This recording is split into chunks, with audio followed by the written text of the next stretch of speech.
welcome to Pinball Talk. I'm Orson, this is Rod Brooks. Hello. The world famous Rod Brooks.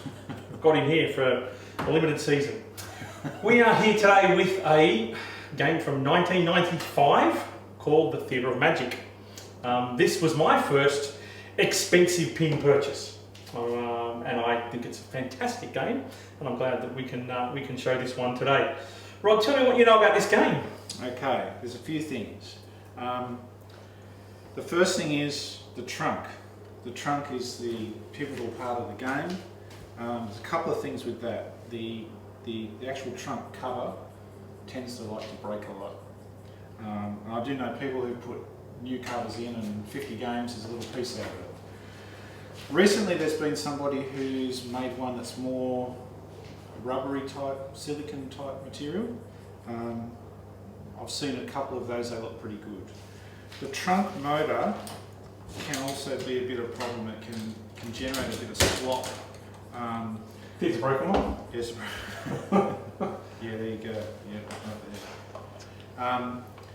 The trunk motor can get a bit of slop in it, and it needs to sit square on, and if it's not sitting square on, it can cause problems with knowing what position it's in. I had one recently where it would square up and be on a nice flat position, and then the ball would hit to one side and it would just knock it half a centimetre, and it would knock it away from the switch, and then the machine would not know where the trunk was and not operate it until the machine was reset again.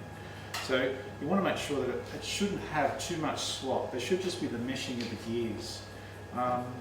The next thing is this game uses, for want of a better phrase, MagnaSave. They use it on Black Knight 1980, and what happens is when it's activated, the ball, as it's going to the drain, will be pulled back and it will come down the return lane.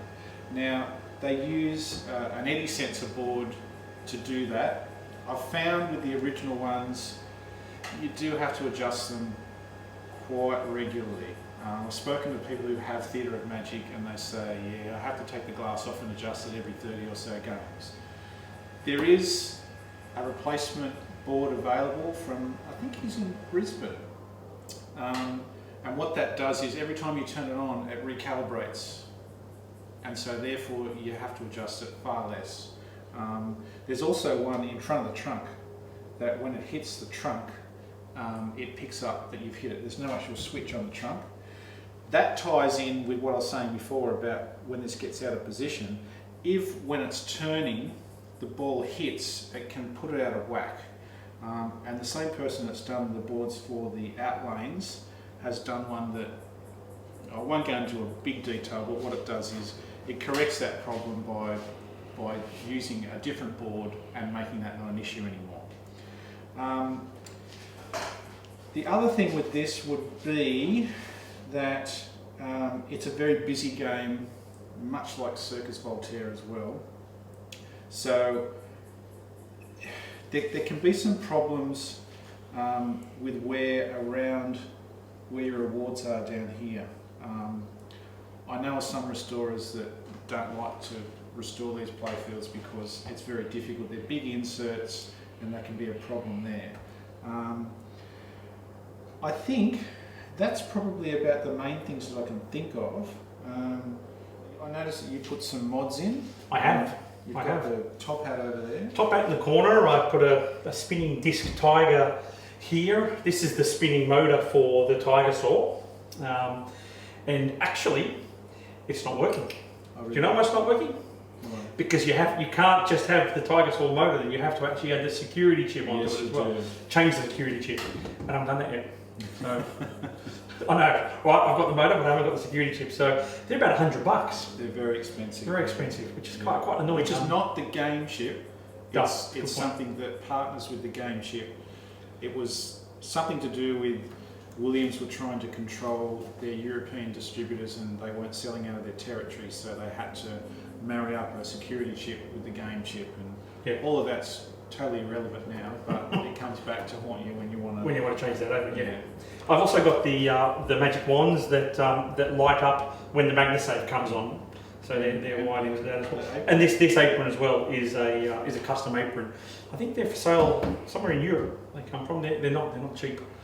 And this is not from the factory? That's not factory either, that's an aftermarket topper.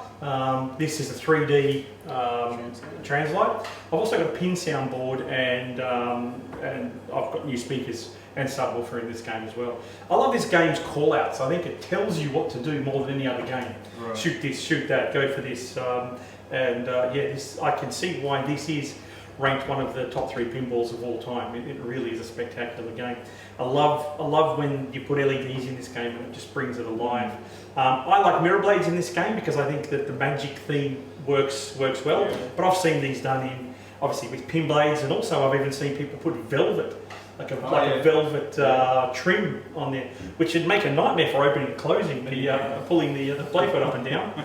But it does look rather cool, yeah. So I've done a few things in this game. As I said, this has got a like a gold hammer tone trim on it as well, which just gives it a bit more bling, yeah.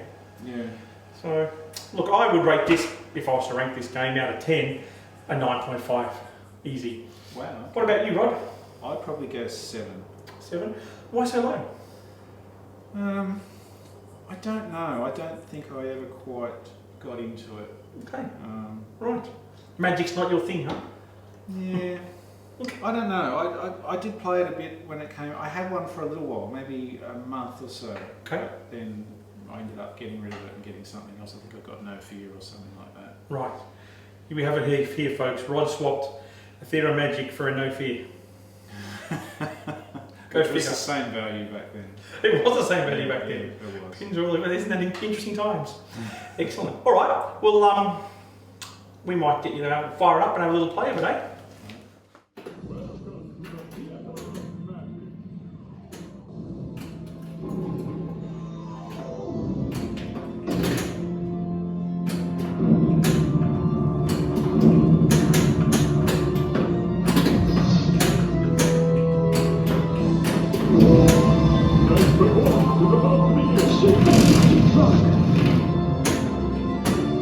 It's magic.